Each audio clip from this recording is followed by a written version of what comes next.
나는 밀리터리 덕후다. 본격 밀리터리 팟캐스트 밀떡을 시작합니다. 정치와 함께 켤레 밀떡. 바로 안녕하세요, 박찬준입니다. 안녕하세요, 놀러온 남자 정명섭 정작입니다. 예, 안녕하십니까. 월간 플래툰 홍희범입니다. 월간 플래툰의 이준규 기자입니다. 밀떡 이번 시간은 부대 이야기 시간이 이제 또 돌아왔는데요. 네.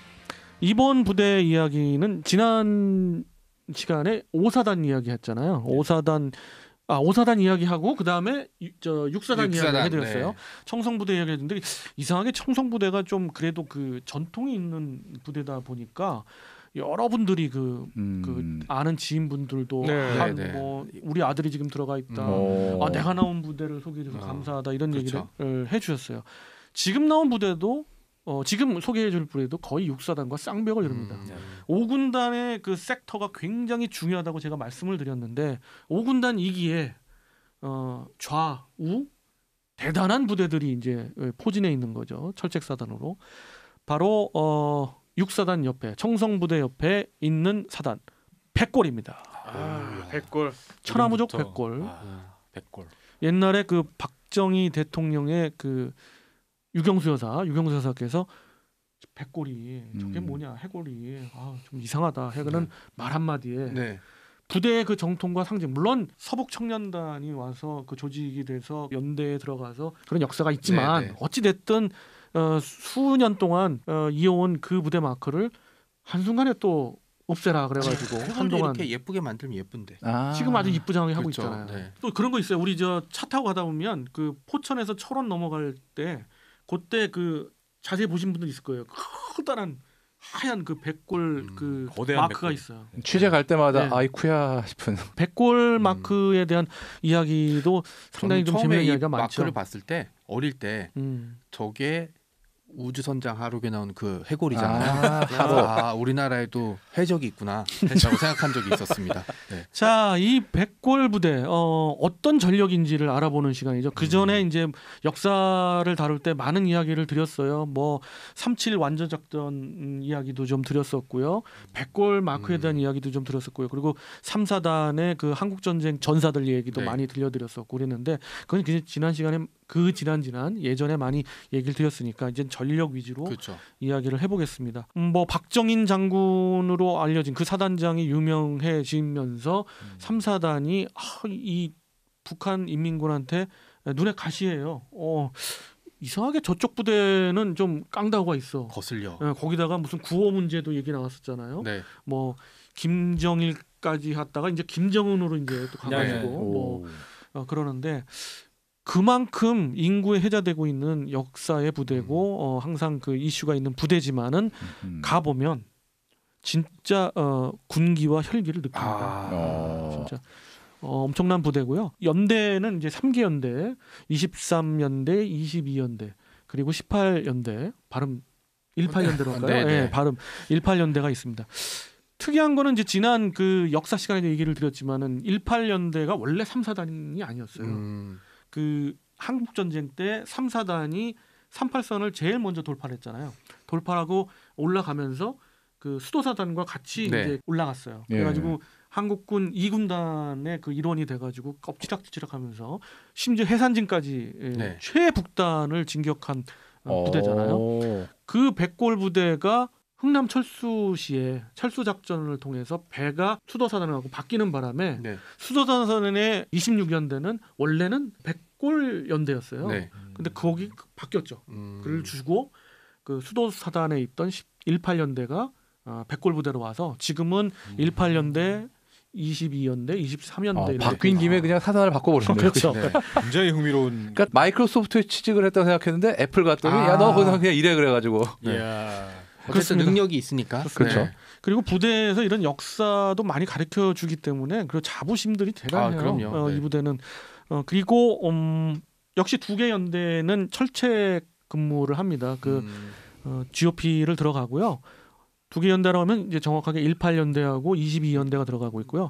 예비 연대가 23연대입니다. 23연대의 1대대는 신병 교육대대고요. 여기는 또 앞에 있는 단대에 있는 부대가 그렇습니다. 이건 뭐 그 부대마다 다릅니다. 그렇죠. 그 어느 사단에는 그 예비 연대에 2대대가 할 때 신병 교육대대가 될 수도 있고 3대대가 되는 경우도 있고 아예 지금 이제 신편되니까 국방개혁으로 계속 바뀌는 부대들은 신병 교육대를 따로 빼는 그런 제가 부대도 보기엔 있고. 사단 직할로 빼는 게 맞긴 할 것 같아요. 지금 그렇게 가고 네네. 있습니다. 백골 부대 또 이 부대는 전차대대도 막강합니다. K1으로 돼 있고요. K1, E1이 들어가 있지는 않는 걸로 알고 있는데 예. K1으로 이제는 완편을 한 걸로 알고 있고요. 뭐 아직까지는 기계화 부대 중심으로 기계화 사단, 기갑 여단 중심으로 들어가고 있으니까 K1, E1도. 그렇죠. K1, E1 자체는 당연히 기갑여단 중심이지만 조금씩 이제 계속해서 지금 2026년까지 계속 E1에 해당되는 개량 키트는 어떻게 보면 조금은 단순해요. 그렇기 때문에 그렇죠. 빨리빨리 되기 때문에 2026년 안에 1027대 모두 개량이 될 거로 뭐 알고 얼마 있습니다. 안 남았네요. 그러면은. 그렇게 오래되진 않습니다. 예. 그래서 곧 전방사단의 전차대대도 K1, E1을 볼 수 있는 날이 오지 예전에 않습니다. 제가 아마 그러면은 제가 3사단 이제 그 기갑 부대를 간 것 같은데 간 적이 있었는데 그때는 M48이었거든요. 맞습니다. 그때 48 시절. 본체에 해골 마크가 이렇게 그렇죠. 그려져 있는 거 봤어요. M38, A5K를 상당히 소위 오랫동안 썼죠. 간지가 정말 폭발하는. 아니 그러면 네. 그 해적 마크니까 이제 그걸로 이제 해적이 되는 그렇죠. 탱크를 네. 타고 오피스도 해적되는. 아니고. 제가 그래서 제가 이제 저는 하는 게 그러면은 K1, E1으로 바뀌면 그래도 백골 마크는 살려두면 안 될까? 라는 생각이 드는데 사실 48이 좀 차체가 높아서 그 그림이 잘 그려지는데 잘 그려지죠. K1은 좀 차체가 낮은 편이라 앞에 그림은 좀 안 예쁠 것 같긴 근데 간지는 나는데 네. 그게 또 엄청 잘 식별이 되잖아. 네, 그렇죠. 저시인성 문제가 좀 네. 있긴 있죠. 아마 전 실전 나면 어떻게든 그거 지우려고 난리죠. 지우죠. 그렇죠. 지금도 실전 훈련하는 부대에서는 그 마킹을 안 하는 걸로 알고 있어요. 뭐 공개 행사랄지 민간인들이 오는 행사 때는 당연히 열심히 그리죠. 해골 해놨다가 전쟁 날 때 김정은 얼굴에 딱 붙여놓으면 북한이 못 쏘지 않을까. 역시 정 작가님은 네. 방패다 방패. 네. 소설에는 아주 네. 그냥 일가견이 있으셔요. 대신 이제 포탑에는 우리나라 김일성, 사람 차체는 그렇죠. 김정은 이런 식으로 해가지고. 예, 24단 앞에 전차 앞에 꼭 그리는 게 있었는데 그것도 또 K1에도 그리고 K2에도 그렸는데 어떻게 될까 모르겠어요. 김일성인가요? 아. 사단 마크를 이렇게 딱 네. 양기사 마크를 붙였어요. 그렇죠. 또 3사단의 포병 연대는 또 막강합니다. 아니 사단의 포병이었는데. K9이 들어갔어요. 야 어, 반칙이지. 거듭 얘기하지만 일반 지원 포병대대에 K9이 들어갔고요. 포방도 무섭습니다. 네, 무섭네요. 무섭습니다. 점점 K9이 이제는 그 보병사단 그것도 철책에 있는 보병사단까지 기준 포대에 들어가니까 대단한 거죠. 그 뭐 이하의 부대들도 물론 견인포를 운영하고 있습니다만은 지금 국방 개혁이 바뀌면서 K55 내지 K9이 들어갈 것 같습니다. 부대는 줄어드는 부대는 장비를 그쪽으로 넘기고 뭐 이러기 때문에 그렇게 될 것 같고요. 사단 뭐 완편 사단입니다. 뭐 12개의 예하 직할 대대들 다 있고요. 직할 대대 내지는 직할 중대. 단 하나 해체된 중대가 토우 중대입니다. 토우 중대는 역시 국방 개혁 2.0으로 해서 점점 줄어드는데 토우 중대가 해체가 되면서 일단 전차 대대의 예하로 들어갔고요. 그 토우들은 현궁으로 네. 대체가 됩니다. 이렇게 3사단의 전력은 막강합니다. 아유, 그래서 이런 말 든든하네요. 하잖아요. 5군단에는 좌청성 우백골 이런 말도 하잖아요. 청송 500. 야 이쪽으로는 멋지죠. 진짜 쳐들어오고 싶지 않겠다. 네, 그렇죠. 이미 확 당했잖아요. 뭐 지도상으로만 봐도. 네, 그렇죠. 지형상으로 공격하기 참 애매한 네. 상황이죠. 그쪽이 또. 네, 뭐 그 작전 섹터를 잠시 말씀드리면은 철원으로 봐야 됩니다. 그런 철원으로 봐야 되는데 철원은 이제 시작되는 부분은 6사단이 맡고 있고 좀 지나가지고 6사단하고 비교해봤을 때 그 3사단은 참 위험한 지역이 좀 어려운 지역이죠. 산지가 이제 드디어 이제 시작되는 본격적으로 나타나는데 산이 나타나고 그렇습니다. 그렇다고 네. 그렇다고 옆에 있는 15사단이 보면 또 웃어요. 아, 이제부터 계속 가면 뭐 15사단이나 위로 올라가죠. 12사단이 보면은 하하하겠죠. 예. 아니 누가 댓글을 달아 주셨는데 동부전선 언제 하냐고. 동부전선 곧 예. 갑니다. 동부전선 네. 이상 없습니다. 동부전선 서부전선도 이상 이상 이번 없고. 시간 네. 이후에 동부전선 들어갑니다. 네, 서부전선 이상 없고요. 예. 걱정하지 마시고요. 그 일단 좌측으로 쭉 하면서 네, 이제 순서대로 가야죠. 네. 우측으로 우리 좀 가고 그렇죠. 있습니다. 아니 제가 그 친구가 신철원에 살아서 신천에 한번 놀러 갔는데 정말 앞뒤로 산이 한가득이에요. 거기서 이제 좀 더 들어가서 동성까지 갔었는데 거기는 뭐 말도 못하죠. 뭐 그런데 그런 지역을 21사단이랄지 또 7사단들은 또 아까 말씀드린 12사단까지 보고 정말 원통해합니다. 정말 평지네. 평지지 거기에 비하면. 그러니까 얼마나 그런 거는 또 가면서 우리 네. 동부전선을 보면서 소개 말씀 드려보겠습니다. 3사단 그런 특징이 있고요. 네. 또 하나 좀 이건 언급을 해야 되겠습니다. 혹시 오성산 아시죠? 그 북한에 있는 전략 요새죠. 네. 예. 정말 그 철원에서 보면 아버지 산이라고도 불려요. 옛날부터. 굉장히 좀 위협적으로 산 자체가 산세가 있어요. 그러면서 나무 하나 없어. 와. 민둥산이에요? 그렇게 만들었지. 한국 전쟁에서도 그랬지만은 그 이후에 북한이 그렇게 좀 만든 면이 있어요. 전략적으로. 예, 그리고 굉장히 높은 산이기 때문에 그 대치되는 산은 상당히 낮아요.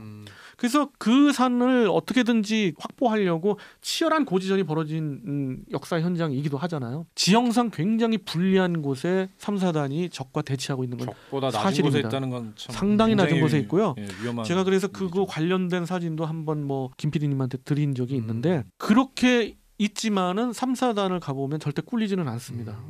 오성산에 그리고 그 산 전체가 다 완전 요새화돼 있어요. 거기가요. 네. 그 금강산에 있는 그 낙타봉이라고 그 해금강 쪽에 진짜 거기는 암벽이거든요.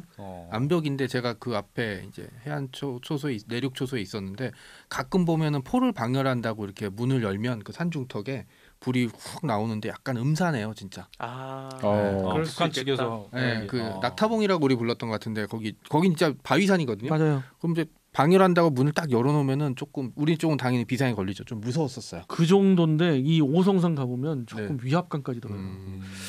보이지는 않은데 산 뒤에서 이제 엄청난 있고 포들이 방열도 있게. 그렇죠. 그리고 상당히 그 미로가처럼 만들어 완전히 요새화해놓고 한국 전쟁 때도 안에 있는 그 터널, 그 지하 터널이 갱도가 엄청나게 파놨잖아요. 그렇죠. 근데 그거에 한국판 2호지만 해요. 10배 이상은 복잡하게 해놨을 거예요. 그러니까 거기를 데이지 커터를 써야겠네요. 그렇지 완전히 초토화시키려면은 유도무기 체계가 상당히 발달돼야 되고 우린 그런 전략으로 가고 있습니다. 그렇죠. 이렇게- 옛날처럼 이렇게 산을 고지전할 수는 없으니까. 안 되죠. 그렇습니다. 바로 전방에 천연 요새가 있는 거네요. 이렇게 3사단이 아주 중요한 위치를 방어하고 막고 있습니다. 절대 막으리라고 보고 우리 그 3.7 그 완전 작전 때도 말씀드렸습니다만은 그럼으로 인해서 인민군 쪽에서는 저 이상하다 쟤들. 에미나이들. 무섭다 저것들. 네. 장난 아닌데 이렇게 생각하는 사단 중에 하나죠. 지금도. 제가 이제 이 백골 부대를 좀 인상 깊었던 게 뭐냐면 예전에 이제 만화가 있었어요. 만화책으로 돼 있는 백골 부대를 소개하는 만화책이 있었는데 그 한국 전쟁 때 북한군으로 다 부대가 위장을 해가지고 가면서 초소를 격파해가면서 네. 그렇게 갔다고. 그래서 북한군들이 굉장히 싫어한다고 그런 얘기를 들었었거든요. 뭐 여러 가지 하도 부대가 이제 그 좀 뭐랄까 강한 면이 있기 때문에 여러 가지 혹은 이제 루머 확대 생산된 부분도 있고요. 신재 사실도 있고 그렇습니다만은 저도 그런 비슷한 얘기도 거 있죠. 들은 게 이렇게 북한군이 고지를 공격하려고 하는데 저 위에서 한국군이 떨어뜨린 헬멧이 철모가 떨어졌는데 거기 백골 맞고 그려져 있는 거 보고 아니다. 이 산이 아닌가봐. 하고 공격을 그 포기했다는. 이야기는 좀 약간 카더라성이긴 한데 네, 그렇죠. 하여튼 그런 이야기 분명히 네, 있습니다. 네. 그 네. 정도로 위협적이었다는 거죠. 그렇죠. 그러니까. 예. 왜냐면 한국 전쟁 같은 경우는 이제 북한군 중에도 잘 싸우는 부대가 있었고 그다음에 있었죠. 한국군 중에서 잘 싸우는 부대가 있어요. 예를 들어서 우리는 단대우로 안 쓰는 북한군 14단인가요? 그 부대 같은 경우는 우리나라나 미군 같이 미군 모두 걸어다닌 공수부대라고 평할 정도로 이제 했었던 거라서 그런 전통들이 사실은 이제 그 후임병들이 들어올 때 싸우게 된 하나의 요인이 이제 되는 거죠. 그렇죠. 네. 14단? 그래서 저는 이제 그 인민군을 평하면 이제 4사단을 전통으로 뽑고 있고요. 우리를 좀 괴롭혔다 이렇게 볼 수 있는데 인민군 자체가 뭐 한국 전쟁의 그 2년 동안은 완전히 죽을 수 없고 반짝한 게 한 뭐 6월부터 초반. 8월 네. 그렇죠. 그때죠. 예. 특히 그때 너무 뒤통수를 쳤으니까. 그리고 이제 그 실전 경험도 상당수 부대가 중국 이제 국공 내전에 투입했던 부대가 중국 출신 네. 전차병 같은 경우는 또 소련군에 그렇죠. 있던 사람들 많이 데려와서 그러니까 근데 이제 뭐 그 말이 안 통했다고 그러더라고요. 그게 많이 유명하죠. 네. 예. 자, 백골 부대는 이렇고요. 또 하나 소개해드릴 게 5군단의 기갑 전력을 소개하면서 전방 군단이 네. 전부 기갑여단을 2개씩 나중에 보유하게 됩니다. 지금 현재는 5군단은 1개 기갑여단을 보유하고 있는데 이 기갑여단이 바로 1기갑여단. 우리나라 최초의 기계화된 완편 부대로서 모습을 갖춘 그런 이게 화살표로 이렇게 돼 있고 맞습니다. 1 이렇게 돼 있는 거. 네. 그거 되게 멋있어 보였는데. 밀리매니아들은 다 알 텐데 기갑 여단이라 하면은 규모에 대해서는 사실 잘 모르는 경우가 많더라고요. 그 여단에 대해서 한번 좀 네, 설명해 여단 주세요. 편제는 뭐 나라마다 조금씩 다르지만 우리나라는 원래 그 창설 때부터 전차대대를 3개 전차대대를 운영하고요. 기갑 여단이잖아요. 그러니까는 전차대대가 많고 당연히 전차대대를 보조하고 전차대대와 같이 진격할 수 있는 기갑 보병들이 있어야 돼요. 그러니까 기보대대들이 2개 대대가 있습니다. 5개. 네. 네, 대대라 하면 그러면 한 몇 대씩 운영하는 거예요? 그건 뭐 기밀상일 수도 있지만 2,000대씩 저희는 이런 부분은 다 알고 있어야 되니까 2,000대씩 얘기를 드리면 기갑 부대의 전차대대는 K1과 K1A1은 35대가 정대수입니다. 완편된 정대수고요. 뭐 요즘은 뭐 33대로 줄인다는 말도 있고 31대도 줄였다는 말도 있는데 35대를 계속 유지하고 있습니다. 다만 그거는 이제 TO상의 편제고 한두 대 정도는 상당 비어 있죠. 왜 그러냐면 이제 오버홀로 가야 되니까. 사실. 그다음에 이제 그 요즘 K2는 41대가 전차대대의 정수입니다. 이렇고 일반 아까 뭐 3, 4단의 전차대대 같은 경우는 좀 많습니다. 보병사단의 전차대대는 44대로 구성되어 있고요. 해병 1사단 같은 경우 전차대대는 저기 옛날 그 미 해병대의 전차대대와 동일한 편제를 계속 유지하고 있기 때문에 58대를 유지하고 있어서 가장 규모가 큽니다. 그러니까 사실 기계화대대, 기갑대대 5개면은 사실 다른 나라는 약간 뻥을 살짝 쳐서 기갑 4단으로 쳐요. 네, 기갑 4단으로 해요. 몇 개 더 뭐 이렇게 붙여놓고. 우리가 기본적으로 생각해봐도 기계화 보병사단 있잖아요. 네네. 가장 그 유명했던 20기계화 보병사단을 예를 들면 20기계화 보병사단의 전차대대는 4개 전차대대 그리고 5개 기계화 보병대대로 있어요. 근데 뭐 3개, 2개나 4개, 5개나 그렇지. 조금 커지고 그렇죠. 네. 기가 보병의 그 편제가 더 많은 걸 제외하고는 별 다르지 않죠. 왜냐하면 전쟁이 이제 격화되면은 이제 기갑대대 정수를 이제 그걸 빼서 6개 대대로도 사단을 편성하는 경우가 없진 않거든요. 그렇죠. 재편성해서 그렇습니다. 사실 이거를 그 원래 창설 때 이렇게 했는데 좀 창설 얘기가 나왔으니 말이지 1기갑 여단이 최초 창설됐고 68년에 창설이 됐어요. 우리가 이제 월남 부대 효과로다가 전차도 더 많이 들어오고 M48이 더 들어오고 그렇죠. 그러면서 이제 부대를 여단급을 완편했는데 여기에 또 하나의 역사가 숨겨져 있는데 1기갑 여단에는 그 전차대대가 5전차대대, 15전차대대, 19전차대대가 있어요. 그중에 제가 얘기하는 건 5전차대대의 의미가 좀 있습니다. 무슨 의미일까요? 글쎄요. 대대명으로 보면 굉장히 초창기죠 같은데. 아 그렇습니다. 네. 최초 비슷합니다. 편성 부대인가요? 최초의 전차대대, 그러니까 진정한 전차대대를 이룰 수 있는 우리나라의 최초의 전차대대가 5전차대대. 그 M36으로 무장했던 그 부대인가 보죠? 아니죠. M36으로 무장했으면 1전차대대, 2전차대대, 3전차대대 1텐데 물론 4는 단대역을 안 쓰니까 빼고 왜 그러냐면 M36 저 잭슨은 전차는 아니죠. 자주포라고 자주포라고 할 수 있죠. 마이클 잭슨이었죠. MBT 전차로서의 최초는 우리나라는 셔먼 전차. 미국에서 공유해준 셔먼 전차고 그 셔먼 전차로 이루어진 최초의 전차대대가 5전차대대입니다. 자, 그러니까 저기 이 방송 듣고 있는 북한 관계자들한테 말씀드릴게요. 기갑여단이라고 자기네들 기갑여단이라고 생각하시면 안 돼요. 거의 기갑사단 수준이니까 계산하시고 아니, 이제 그 전에 들어오셔야 정 작가님은 조금 앞서간다.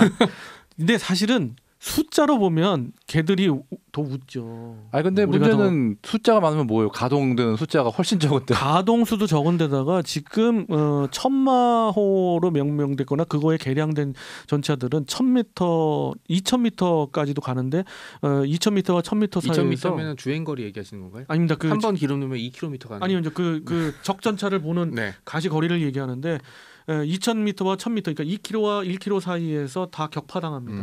뭐 K1만으로도 솔직히 격파세죠. 그렇습니다. 특히 야간 전투 능력은 너무 많이 차이 나가지고 지금 기갑력으로도는 뭐 상대가 안 됐어요. 그럼 만약에 기갑 전력으로 붙으면 야간에 오히려 전투를 하는 거 더 유리하겠네요. 아니 근데 문제는 북한이 네. 당장 가동되는 전차 숫자가 우리보다 많다는 보장도 없어요 지금. 심지어 기름도 없고 기름 비축량을 생각하면 네.